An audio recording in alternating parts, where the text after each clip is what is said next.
안녕하세요. 주엽 사과나무 치과병원 이진주 팀장입니다. 오늘의 강의 주제는 자주 사용하는 교정 재료입니다. 여기 다양한 교정 재료들은 각자의 역할과 특징을 가지고 있는데요. 하나씩 나눠서 살펴보도록 하겠습니다. 먼저 고무줄 형태의 재료입니다. 체인 엘라스틱은 우리가 보통 파워체인이라고 알고 있는 고무줄입니다. 파워체인은 특정 회사의 제품 이름이고요. 이 재료의 정식 명칭은 체인 엘라스틱입니다. 체인 엘라스틱은 탄성이 있는 고무줄로 주로 발치 공간을 폐쇄하거나 회전된 치아를 원래의 위치대로 이동시킬 때 또는 치아를 원하는 곳으로 이동시킬 때 사용합니다. 색소가 있는 음식을 먹으면 변색이 된다는 특징이 있고 특히 카레를 먹었을 경우에는 바로 샛노랗게 변하게 됩니다. 변색 자체는 교정에 지장은 없지만 민감하게 반응하시는 환자분들도 계시기 때문에 체인 엘라스틱을 처음 사용하는 환자분께는 미리 변색 가능성을 꼭 고지해야 합니다. 또한 체인의 간격에 따라 고무줄의 힘이 달라지기 때문에 상황에 맞게 적절한 체인 엘라스틱을 선택하여 사용하기도 합니다. 엘라스틱은 교합 개선을 위해서 환자가 직접 꼈다 뺐다 하는 고무줄입니다. 그렇기 때문에 환자의 협조도가 절대적으로 중요합니다. 매우 다양한 사이즈의 엘라스틱이 있고 사이즈 및 두께에 따라서 힘이 달라지기 때문에 개인에 맞게 처방된 엘라스틱만을 사용해야 합니다. 다음은 대표적인 엘라스틱 착용 방법입니다. 버티컬 엘라스틱은 수직 방향으로 걸어주는 고무줄인데요. 상악 치아를 정출시켜서 교합을 좀 더 긴밀하게 맞춰주는 역할을 합니다. 클래스 2 엘라스틱은 상악 치어를 후방으로 이동시키고 하악 치어를 전방으로 이동시켜서 클래스 2 교합 관계를 개선시킬 때 사용합니다. 클래스 3 엘라스틱은 클래스 2와 반대로 상악 치어를 전방으로 이동시키고 하악 치어를 후방으로 이동시켜 클래스 3 교합 관계를 개선시킬 때 사용합니다. 다음은 엘라스틱 스레드입니다. 실 모양의 고무줄인데요. 사진처럼 회전된 치아를 이동시킬 때 사용하거나 매복된 치아를 끌어당길 때, 설측에 위치한 치아를 배열할 때, 전치부 공간을 폐쇄시키거나 유지할 때 사용합니다. 체인 엘라스틱과 마찬가지로 카레 등의 음식에 의해서 변색이 된다는 특징이 있습니다. 전치부 공간 폐쇄 및 유지 시에는 스레드 에이타이라는 기법을 사용을 하는데요. 스레드로 치아 사이를 팔자 모양으로 통과시킨 후 꽉 조여주어 치아 사이 공간을 닫는 목적으로 사용합니다. 일반적으로 나이타이 라운드 와이어 상에서는 체인 엘라스틱이 힘이 너무 세기 때문에 스레드로 대체해서 사용하기도 하고요. 혹은 사진처럼 MTA 교정처럼 체인 엘라스틱을 걸 수 없는 형태일 때 사용합니다.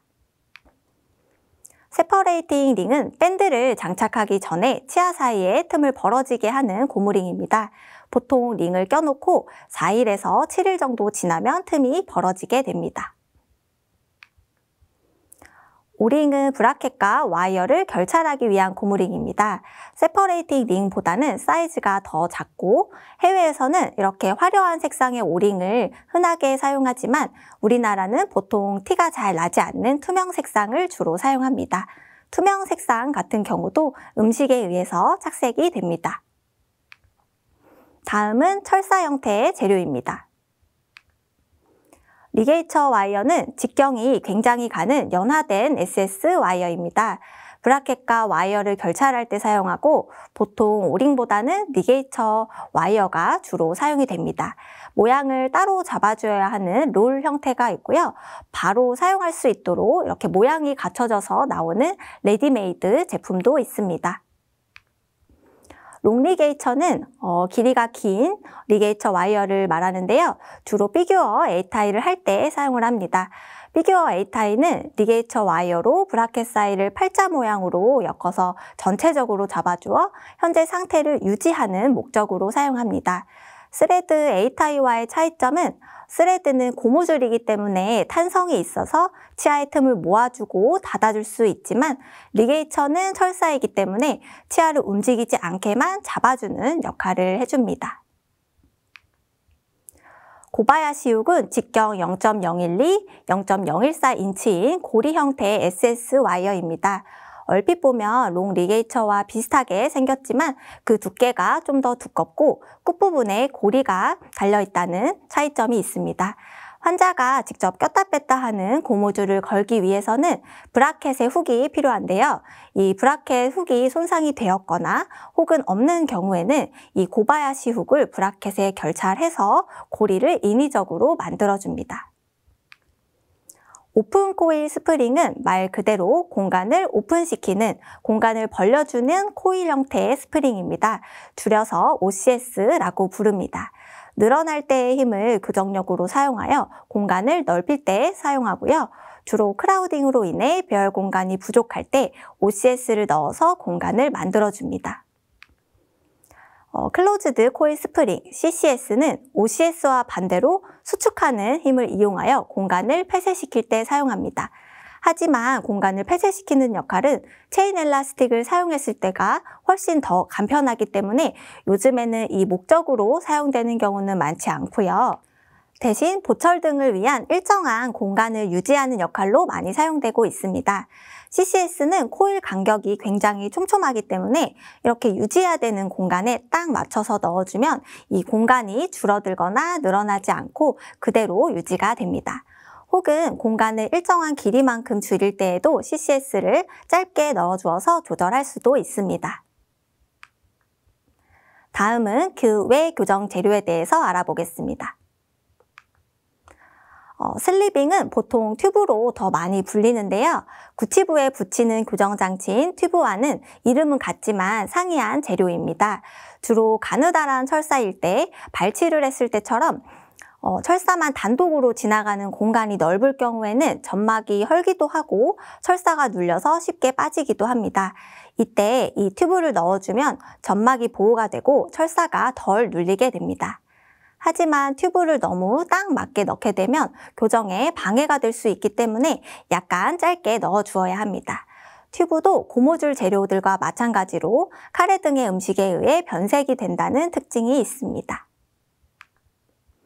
링걸 버튼은 링걸에 부착하기 위해 만들어진 장치이지만 상황에 따라 라비알에도 부착하기도 합니다. 회전된 치아의 배열이나 매복된 치아를 끌어당길 때에도 사용하고요. 상악 구치부 시저바잇을 개선할 때 혹은 엘라스틱 착용을 위해서 사용합니다. 사진은 회전된 12번 치아의 팔라탈에 버튼을 붙여서 스레드로 와이어와 묶어 배열을 하고 있는 모습인데요. 이렇게 버튼과 스레드로 회전된 치아를 배열하는 것을 로테이션 타이라고 합니다. 접착력이 메탈이 좀 더 우수하기 때문에 주로 메탈 버튼을 사용하지만 설치 교정이나 투명 교정 환자분들처럼 라비알의 장치가 없고 신미성이 중요한 경우에는 이렇게 클리어 버튼을 부착해서 사용합니다. 사진은 콤비 교정 환자분이 버티컬 엘라스틱을 걸 수 있도록 클리어 버튼을 부착한 모습입니다. 크림퍼블 스탑은 렉트 와이어가 좌우로 돌아가지 않게 하는 역할을 합니다.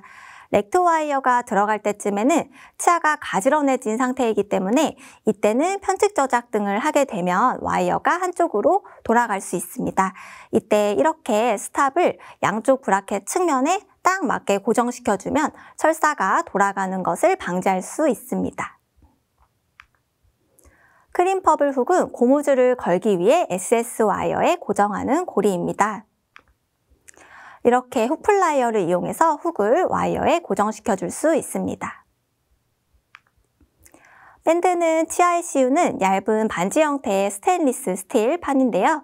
주로 보철이 수복된 치아는 장치의 탈락이 잘 되는 편인데 이렇게 장치 탈락이 잦은 경우에는 교정 진행이 원활하게 되지가 않기 때문에 이런 경우에는 밴드에 브라켓을 웰딩을 한 후에 치아에 씌워준 상태로 교정을 진행하게 됩니다. 또는 이렇게 치아에 힘이 많이 가해지는 장치가 들어가는 경우에도 밴드를 사용합니다. 사진은 프리시전 TPA라고 하는 장치로 주로 상악 악궁을 확장시키는 역할을 하는데요.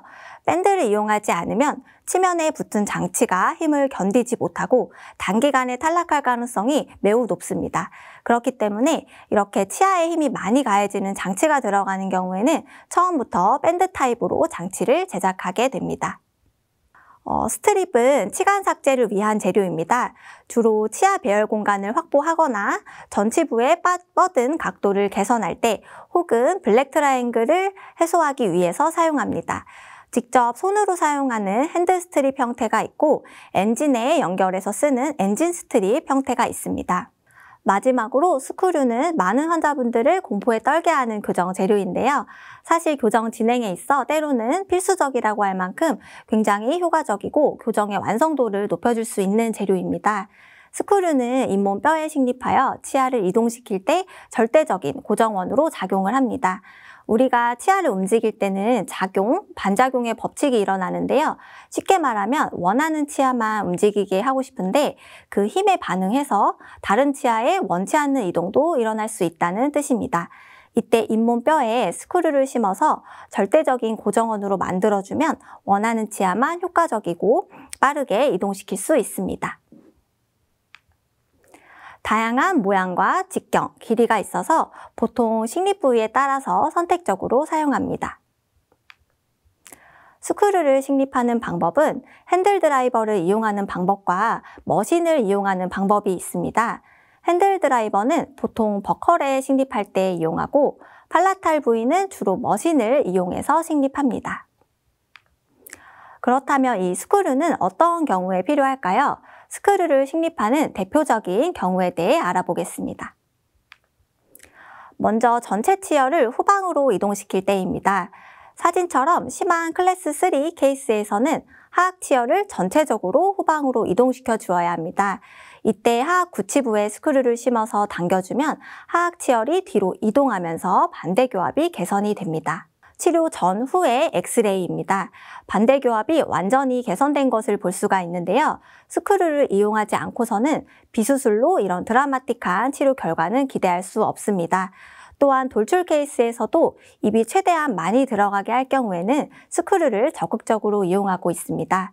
이처럼 전체 치열을 후방으로 이동시켜서 반대교합이나 돌출을 개선할 때 이 스크류를 식립합니다. 다음은 중심선 개선입니다. 사진에서 상악과 하악의 중심선이 맞기 위해서는 하악이 조금 더 우측으로 이동을 해야 하겠죠. 따라서 40번대 구치부에 스크류를 심어서 하악을 우측으로 이동시키고 있는 모습입니다. 이처럼 중심선이 맞지 않을 때 적절한 위치에 스크류를 식립해서 중심선을 맞추기도 합니다. 시저바잇을 개선할 때도 스크류가 꼭 필요한데요. 시저바잇을 개선할 때에는 사진처럼 팔라탈에 스크류를 식립한 후 버튼을 붙여 스크류와 체인 엘라스틱을 연결해서 바깥으로 뻗어있는 치아가 안으로 들어올 수 있게 해줍니다. 다음은 치아의 함입, 인트루전입니다. 보통 치아의 상실이 장기간 지속된 경우에는 대합치가 정출이 됩니다. 임플란트 보철이 이상적으로 수복되기 위해서는 정출된 대합치를 함입시켜 주어야 하는데요. 이때 스크류를 이용해서 정출된 치아를 인트루전하는 교정력을 줄 수 있습니다. 반대로 치아를 정출시킬 때 스크류를 이용하기도 합니다. 정출이 필요한 치아에 장치를 부착한 후 대합치 부근 잇몸뼈에 스크류를 식립하고 환자가 직접 이 부위에 고무줄을 낄 수 있도록 하면 끌어당기는 힘이 작용되어 치아가 익스트루전 됩니다. 쓰러진 치아를 세울 때에도 스크류를 이용합니다. 보통 심하게 쓰러진 7번을 세울 때에 사진처럼 레트로몰라 패드라고 하는 부위에 스크류를 심어서 고무줄을 연결하여 7번을 당겨주어 세워주기도 합니다. 딥바잇이나 웃을 때 잇몸이 많이 보이는 거미 스마일을 개선할 때에도 스크류를 식립합니다. 좌측 사진처럼 딥바잇을 개선할 때에는 보통 상악 또는 하악 전치부 잇몸뼈에 스크류를 식립하여 치아를 인트루전 시켜주어 깊게 물리는 교합을 완화시켜줍니다. 우측 사진처럼 거미 스마일의 경우에는 상악 전치부 잇몸뼈에 스크류를 심어서 상악 전치를 인트루전 시켜 거미 스마일을 개선시켜줍니다. 마지막으로 MARP나 MSE와 같은 스크류를 동반한 악궁 확장 장치를 사용할 때 스크류를 식립합니다. 어린이나 청소년 같은 경우는 상악의 악궁 확정이 비교적 쉬운 편인데요. 반면에 성인의 경우에는 악궁의 확장이 굉장히 어렵기 때문에 이렇게 입천장에 나사를 식립해서 보다 더 크고 확실한 힘을 가하여 악궁을 확장시켜 주어야 합니다. 이렇게 나사를 식립하는 경우 총 8가지를 살펴보았고 자주 사용하는 교정 재료에 대해서 알아보는 시간을 가져보았습니다. 지난 브라켓 강의를 시작으로 와이어, 교정 기구, 그리고 오늘 교정 재료까지 총 4강의에 걸쳐서 치아 교정을 진행함에 있어 필수적인 구성 요소들에 대해 강의를 진행을 했는데요. 교정과에서 근무하시는 치과위생사 선생님들은 의료기사법에 의거하여 교정용 와이어 결찰 등 기술적인 영역을 일반과보다는 상대적으로 더 많이 담당하시게 됩니다. 환자 구강 내 변화에 직접적인 영향을 미칠 수 있는 만큼 교정에 대한 이해를 바탕으로 더 책임감을 갖고 진료에 임해야 된다고 생각하는데요. 교정에 대한 전반적인 이해와 전문적인 지식을 갖춘 치과위생사로 거듭나는 데 있어 제가 준비한 강의들이 조금이나마 도움이 됐기를 바랍니다. 감사합니다.